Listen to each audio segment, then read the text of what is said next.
Before the television, the American public was kept in the dark about many aspects of life. They were sheltered and disconnected from the world around them. Entertainment was predictable, limited, and much less convenient. News communication was lacking in reliability, speed, and veracity.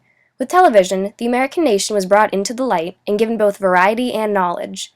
The television was a turning point in American culture because of the many ways it drastically changed the American nation, both through entertainment and communication. Life in the early 1900s was far simpler than today. The economy was booming, and investors were making risky choices with their money in hopes they would pay off. In the times before television, there was less variety in entertainment than there is today. Many families spend a large amount of time listening to the radio and enjoying shows and music. Some of the most popular radio shows of the time were the comedies Amos and Andy and Abbott and Costello. The first was about two black men and their lives. And tell me one thing, is you a Democrat or is you a Republican? Well, I was a Democrat. But I believe I've done switched over to the Republicans now.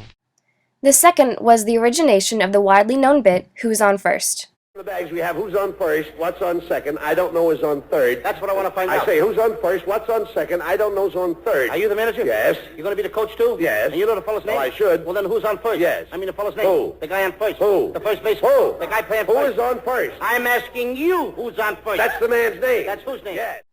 The programming on radios was typically non-violent and consisted of sitcoms and short news broadcasts. Another common source of entertainment at the time was going to the theater for a show. There was a wide selection of shows, ranging from the popular operas such as plays as Spring Awakening, with risque and controversial subject matter. Another less popular option for people looking for entertainment was to buy tickets to a sporting event. There are positives and negatives to only viewing sporting events in person. Tickets were expensive, but the atmosphere at a live game was something that could not be replaced. Also, sports were not followed very closely. Before the television, they had yet to catch on to the general public. While these activities did provide entertainment, they were essentially the only choices available to the average American. These forms of entertainment were limited, and the lack of variety shows that before the television, routine played a large part in most Americans' lives. While entertainment was far different before television was introduced, news and communications were completely unlike today. Families didn't only listen to radios for amusement, it was one of the primary ways news was spread. Information about politics, about war, and about anything controversial was both delayed and heavily skewed by the media releasing it.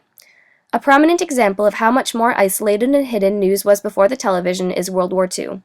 There was little to no broadcasting of news of fighting, and America had a very limited idea of what the war was like.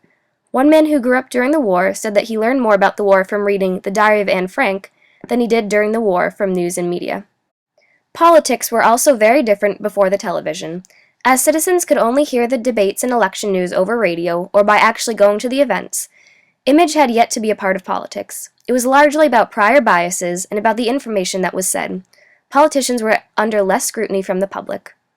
The television was a turning point because of how greatly it changed all of these aspects of life. Attempts to develop a television started as early as 1884. A German student named Paul Nipkow developed a machine called the electric telescope, with a revolving disc used to broadcast moving images. John Logie Baird used this machine in his mechanical television that he developed in 1926. This early version of the television was crude and was not very successful. Philo Farnsworth, the man credited today with the invention of the modern electronic television, began the inventing process when he was just a teenager. He combined different components such as the cathode ray tube, which streamed electrons, the tuner, which isolated the incoming television signal, and the decoder, which turns information in the signal into instructions for the electron gun, which is controlled by magnets so that they hit the appropriate phosphor dots on the inside face of the tube to represent the picture. By 1927, a complete working model had been developed by Farnsworth. There was some dispute as to whether Farnsworth actually had claim to the patent for the electronic television, but it was settled in court by 1934. Farnsworth later founded his own company, Farnsworth Television, and gave the first public demonstration of television in Philadelphia at the Franklin Institute. However, Farnsworth had no interest in marketing his invention and eventually sold his patent to the RCA. While the television was revolutionary technology, it took many years for it to become a household staple. During the Great Depression, unemployment rates soared to about 30%. Many middle-class families were forced to sell their homes and possessions. Those people who kept their jobs worked shorter hours and were therefore paid less. As the U.S. began to recover from the Great Depression and the television started to gain momentum, World War II began. Television development was put on hold, as the materials used to manufacture televisions were needed for guns and ammunition in the war. In 1945, when World War II finally ended, television sales began to take off. In 1946, there were only 8,000 families with television in their household, but in 1948 that number rose to 1 million. The numbers continued to skyrocket. Televisions also did not become affordable until the 1950s. Many families couldn't afford the RCA's lowest price set of $199.50. When the RCA realized this, they lowered the prices to accommodate for the average American family, television's chief consumer.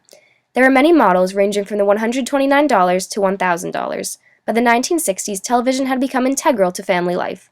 The wild popularity of the television allowed it to change American culture in a variety of ways. The government was one of the first to realize and take advantage of the power of the television. When television became a necessity in the American household, presidential candidates had to change how they campaigned. For the first time, the image they presented of themselves mattered as much as what they had to say. The first televised debate was in 1960 between former Vice President Richard Nixon and John F. Kennedy, a younger and less experienced politician. The debate was groundbreaking and added a completely new dimension to the presidential race. Before, when radio was the only source of presidential info, listeners judged the candidates based purely on what they had to say. With television, it was changed. People could now judge their appearance and mannerisms. During the debate, Nixon was sweating profusely and acting nervous. This gave him a negative image. On the other hand, Kennedy was confident, and his movie star looks gave him an edge over Nixon, and he ended up winning when no one had expected him to. A poll states that those who listened to the debate over the radio thought that Nixon had won, while those who viewed it on television thought Kennedy had won. This famous presidential race shows that the invention of the television was a turning point in many aspects of American culture, including politics. The Vietnam War was the first war to ever be seen by the general public on television. The graphic images and footage of war stirred the nation and prompted a lot of backlash.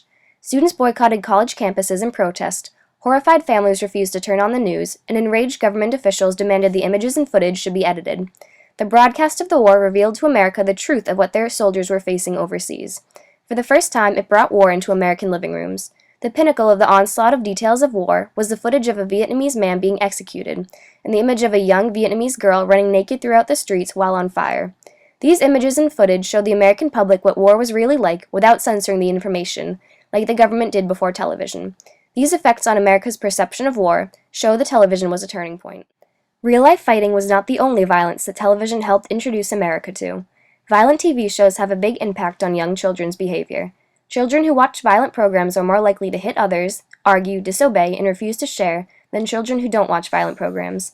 According to the American Psychological Association, by the 7th grade, children on average are subjected to 100,000 acts of violence and 8,000 murders. Being subjected to this much violence has caused children to be desensitized to violence in real life. The American Academy of Pediatrics suggests that children watch at most 1 to 2 hours per day of nonviolent television to avoid the negative effects. In response to the increasing amount of violence on television, the Concerned Women for America and the Parents Television Council were formed to attempt to censor shows. The violence that television introduced to American entertainment shows that it was a turning point. Professional sports have also been changed greatly by the television. Sports before the television were far less popular. The ease of watching games the television provided allowed sports to rise in popularity, and also helped sports such as football and basketball become more well-known. With television, watching and following sports became far less expensive. It also allowed people to view events with people they chose in the comfort of their own homes. The first televised sports game was a baseball game between the Cincinnati Reds and the Brooklyn Dodgers.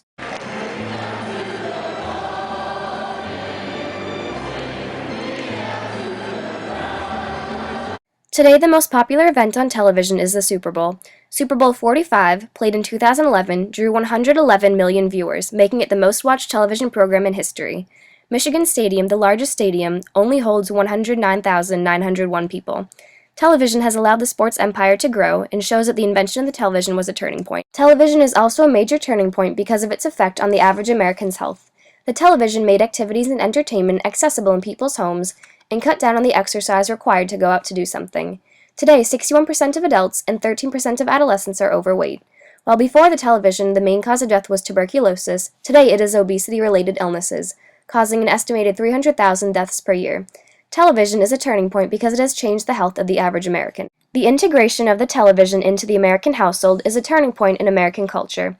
It is a turning point because it changed the way society functioned. Television affected all corners of American life. It changed the government, how war was viewed, how violence was introduced to the public, health, and entertainment.